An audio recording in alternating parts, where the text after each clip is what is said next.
When I moved to France, I had a clear career plan. What I didn't plan for was how faith, family, and motherhood could change everything. Hi, my name is Elizabeth, and this is Sisters Hub with Liz. I am a Nigerian woman based in France with my family. I moved here as a young graduate and with the ambition, independence, and big plans for my career. Right today, I want to talk honestly about career pauses, about motherhood, and life abroad without shame and without pretending. So, as I mentioned earlier, I came as if a young graduate who just got hired by Air France as a ticketing staff. Prior to my being hired by Air France, I had other plans. I'd always wanted to be an air hostess, and with Air France, but I got hired as a ticketing staff. And then, so in my inquiries, I figured out that for one to be an air hostess, the hiring is not done in Nigeria, it's rather done in France. And one would, first of all, be trained as an air hostess before you could start envisaging applying for such role. When I showed up at the office for the training and all those, I was then told that after this training, other things would be required of me. That just having yourself trained as an air hostess, being within the age range also wasn't enough. That something else would be required of me, which was the fact that I will be needing a European passport, or better still, a passport that does not limit my flying with Air France to the many countries that they fly to. And that's where I began to ask myself questions like, how do I go about this? And that became a different journey altogether. But I was hell bent on doing my becoming the air hostess. And so along the line, I met one or two friends, we started talking and life started lifing. My dreams of becoming an air hostess started fading right in front of me. Truth be told, when I was told that at the end of the training, the air hosting training, that I will be expected or required to have a European passport to be able to um, function as an air hostess. Wow, I was disappointed because right in front of me was more like my dreams were fading away, evaporating just like that. You know, my high hopes came crumbling right in front of me. But being who I was at then, you know, I didn't want to take no for an answer. I said to myself, no, Elizabeth, there has to be another way around it. Certainly, things were not working the same direction I envisaged it to work, but then life has a way of redirecting or giving your life a meaning or giving you direction, and that was actually what I experienced, in as much as I didn't, become the air hostess that I thought was my main aim for coming over to this place, but I had to, dive into other part of me. I had to discover other version of me that I never knew existed.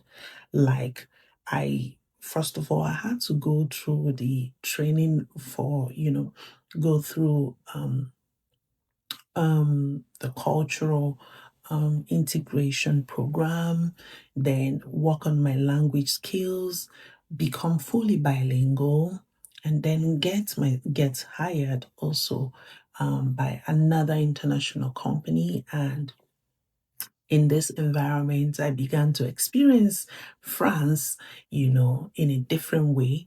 I started enjoying the independence, the career already, the parts, what I was doing. I started enjoying it. And it was while I was, um, in my new career path that I discovered that actually that in as much as I wanted to be an air hostess, there was going to be a problem for me because there was also something inside of me that wanted a family.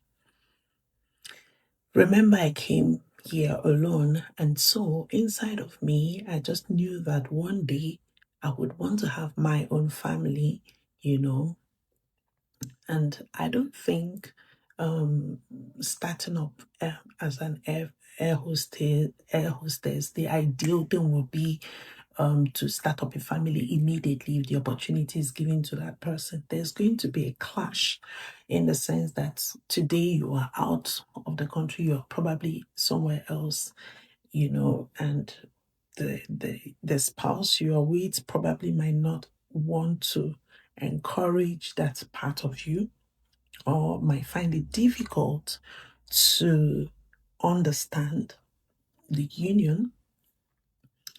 And I knew that my desire to have a family began to outweigh my desire to travel to be an air hostess. And so I wanted a career that is more stable. I now started craving for a career that is more realistic for me, that gives me time that I could balance between the career, and if family shows up, I will be able to, that both can intertwine in that sense. But then when family came into the picture and the big one followed suit, motherhood, ooh la la, everything shifted. Time became different. Energy became limited. Decisions became deeper. I had to prioritize. I can't just make decisions randomly anymore. My biggest asset was the ability to be spontaneous and decisive, you know. But then I noticed I couldn't just decide um, just like that. Whatever it is that we have to, whatever decision, we have to think it through, reason it, and find out how it's going to impact the family, the young family growing right in front of us. Everything happened. It came with, it happened so fast, right? And motherhood for me didn't just add responsibilities, it changed how I see myself, my priorities, and what truly matters to me. Did I still want my career? Yes. Was it possible? Yes, but with clause, limited choices, because I had to, put into consideration a lot of factors. And at this point, I wouldn't say I lost. My life evolved in a different way, but I started feeling a little bit right in front of me as soon as my role as a mother, attending to my kids made me happy. But once I put them on their bed and they're sleeping and their dad is off at work, I began to feel some sort of emptiness inside of me, some sort of a little bit of worry. I would say worry because it wasn't necessarily a problem, but worry in the sense that I was beginning to feel like, oh, What about the dreams that brought you the career that you wanted to, move to the next level, get to the peak of? What happens? And again, for the second time, I felt like my career was evaporating, evaporating, and that I couldn't get a grasp of its control wise. I just couldn't control things anymore. I didn't know what to do. It was a mixed feeling because this is a very exciting event happening around me, and yet there's another thing inside of me that was trying to make me feel guilty. Like, oh, look at you. And so you're going to be known just for being a mom. What about your career and all those? I started feeling to be truthful, to be sincere, I even enrolled to seeing a psychologist who told me that my feelings were normal, who tried to reassure me, encourage me, and to tell me that this is just a phase that I'm involved in, that I should not feel defeated or feel bad.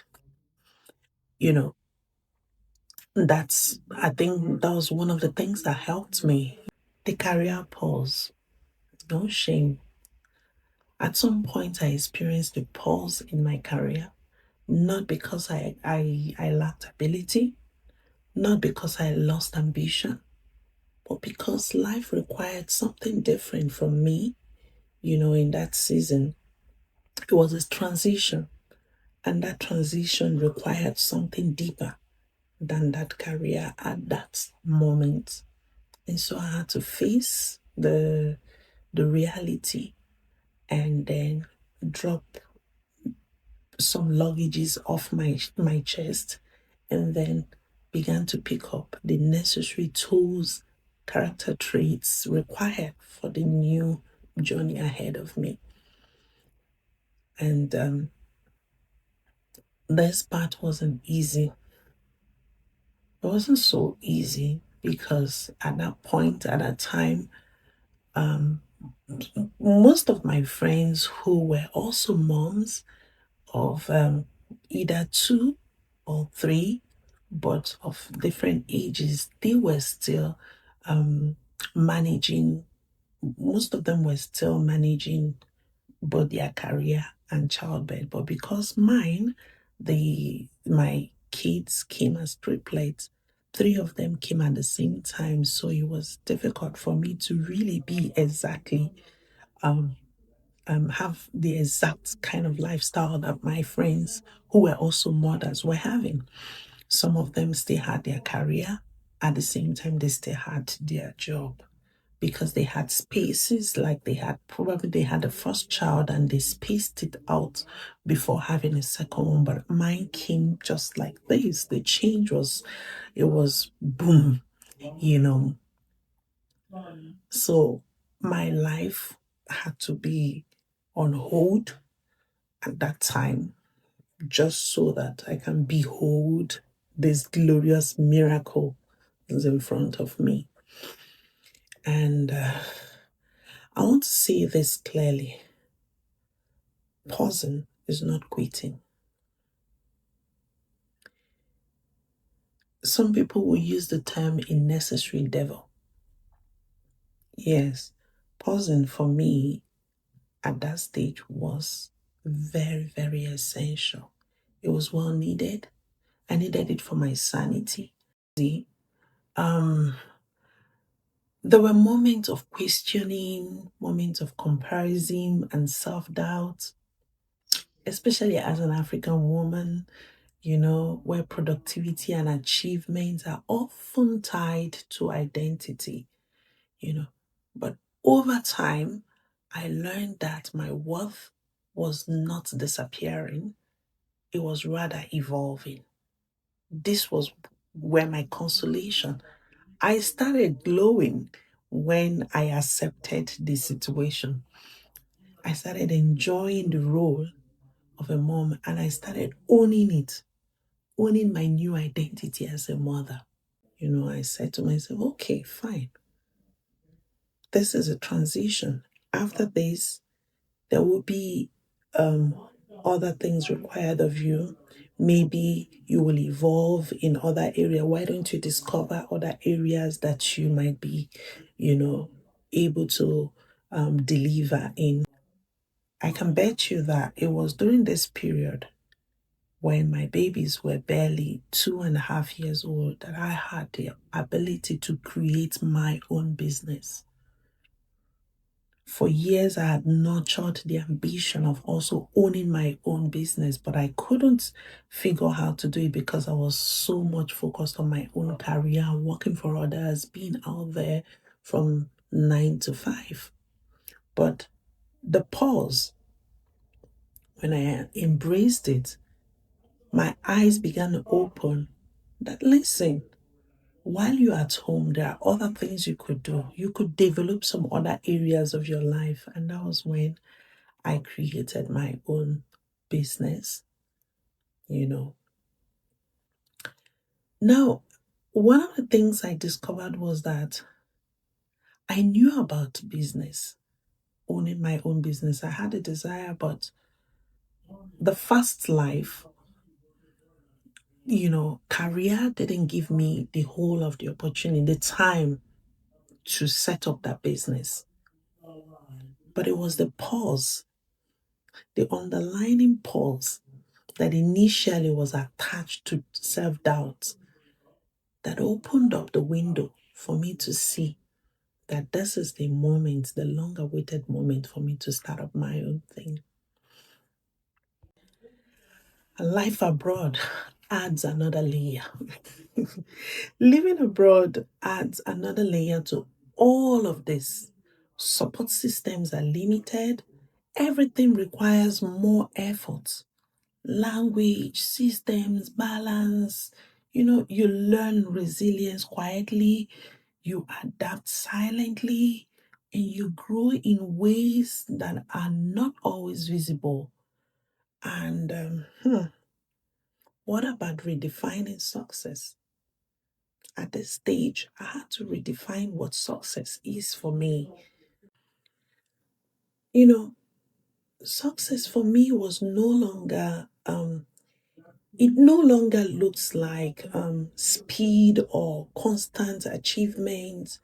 Success began to look like alignment, like being present, like choosing what makes sense for the season of my life. Like my first question is, before I choose something, does it make sense for the season of my life now? For me, that was success, you know. And then some seasons are for one of the things I learned in this whole situation is that some seasons are for building careers, while some seasons are for building homes. Both matters. If you're a woman watching this and your life does not look like what you plan, you are not failing. You are not failing. You are not a loser. You are just adjusting. You are growing. You are becoming. You are evolving. You are becoming a better version of you. Do the little you can now. Do your best. Pick up some skills that you can while you are in this phase of your life. And try as much as possible not to lose hope. Ask questions.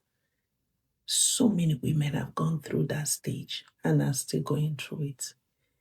If I can come out here to talk about this with a smile on my face, I believe every woman can. What are your own stories? Please share. I would like to know. Go to the comment section, share your own stories, encourage us. We want to learn from your story. And I'll see you soon. And please don't forget to like, to share, and to subscribe. And see you soon.